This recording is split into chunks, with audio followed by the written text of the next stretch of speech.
আসসালামু আলাইকুম ভিউয়ার্স। আমরা অনেক সময় ভিডিও করার সময় গিম্বল ইউজ করে থাকি। আমরা গিম্বলটা ইউজ করি কী জন্য? যাতে ভিডিওটা স্মুথ হয়, আমাদের ভিডিওর কোয়ালিটিটা অনেক ভালো হয়।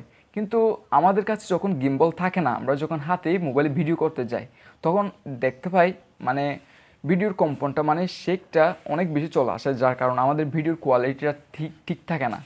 তাহলে আমাদের কাছে এমন একটি অ্যাপস আছে যার সাহায্যে মানে খুব স্মুথ ভিডিও পাওয়া যায়। মানে গিম্বলের কাজটা বলতে গেলে প্রায় 90% মানে ওই অ্যাপসটাই করে দেয়। তাহলে আর কথা না বাড়িয়ে আমরা প্রথমে ভিডিও একটা স্যাম্পল ভিডিও নিব, তারপর সেটা আমরা স্টেবিলাইজ করে দেখব যে কতটুকু সেটা স্টেবিলাইজ করতে সক্ষম হয়। তাহলে চলুন ভিউয়ার্স, আমরা চলে এসেছি বাসার ছাদে। আমরা যখন ভিডিও করব তখন আমাদের সবসময় এটা খেয়াল রাখতে হবে যাতে আমরা শেকটা একটু কম আসে। সবসময় এটা কম, কিন্তু আমি স্যাম্পল ভিডিওটা একটু বেশি শেকি করে করবো যাতে আপনারা বুঝতে পারেন যে আসলে অ্যাপসটা কতটুকু শেকি ভিডিওকে স্মুথ করতে পারে।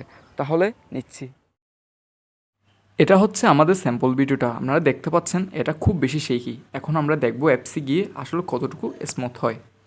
তাহলে অ্যাপসে চলে যাচ্ছি।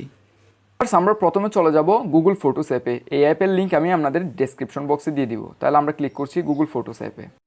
তারপর ক্লিক করব আমরা নির্দিষ্ট ভিডিওর উপর। তারপর নিচে মুভ করলে আপনারা দেখতে পাবেন একটা এডিট অপশন। আমরা ক্লিক করব এডিট অপশনের উপর। তারপর এক্সপোর্ট ফ্রেমের পাশে আপনারা দেখতে পারবেন একটি আইকন, এটা হচ্ছে স্টেবিলাইজ আইকন। আমরা এখানে ক্লিক করব। স্টেবিলাইজিং হতে কিছুক্ষণ সময় নেবে, আমাদের অপেক্ষা করতে হবে। তারপর যখন ভিডিও স্টেবিলাইজ হয়ে যাবে, এই হোয়াইট আইকনটা ব্লু হয়ে যাবে। তারপর আমাদের ক্লিক করতে হবে সেভ কপি বাটনে। ভিউয়ার্স, এটা হচ্ছে আমাদের আউটপুট ভিডিও। দেখতে পাচ্ছেন অনেক স্মুথ। ভিডিওটা যদি আসলে ভালো লাগে তাহলে লাইক করে সাবস্ক্রাইব করে পাশে থাকবেন। আসসালামু আলাইকুম।